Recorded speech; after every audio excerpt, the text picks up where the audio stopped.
Kadastr bu xizmatlar, o'lchovlar sizning, mening, bizning uyimiz hujjatlari davlat ro'yxatidan o'tkazilishi demakdir. 2025-yil davomida kadastr xizmatlari bo'yicha ko'pgina ishlar amalga oshirildi.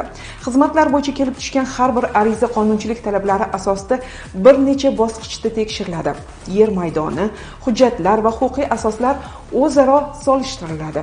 Agar raqamlarga izlanadigan bo'lsak, 2025-yil davomida Davlat kadastrlar palatasi tomonidan ko'rsatilgan xizmatlar jami 4,774,353 dan tashkil etsa, shundan 0,38%, ya'ni 18,230 tasida qonun buzilish holati kuzatilgan.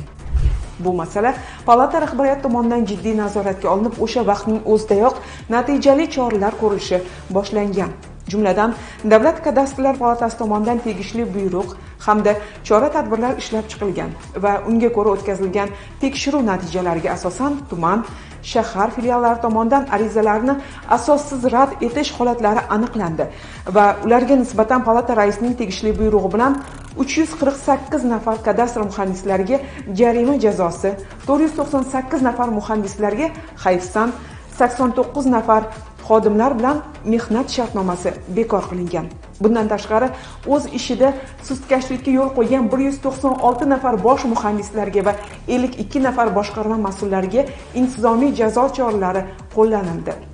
Nazoratni kuchaytirish natijasi o'z samarasini berib, arizalarni asossiz rad etish holatlari 2025-yilning o'tgan oylaridagi 25% dan yil yakuniga kelib 5% ga tushirilishiga erishildi. Bu 5% esa biz uchun hamon ulkan muammo sanalib, holatni to'liq bartaraf etish yo'lida nazorat, o'rganish va choralar olib borilmoqda. Shu o'rinda asosli rad bo'lgan arizalar bo'yicha ham murojaatchilarimizga tushuntirmoqchi bo'lgan gaplarimiz bor. Qonunchilikka ko'ra qo'yilgan talablar, so'ralayotgan qonuniy hujjatlar faqatgina sizning hujjatingiz mukammal bo'lishi uchun xizmat qiladi.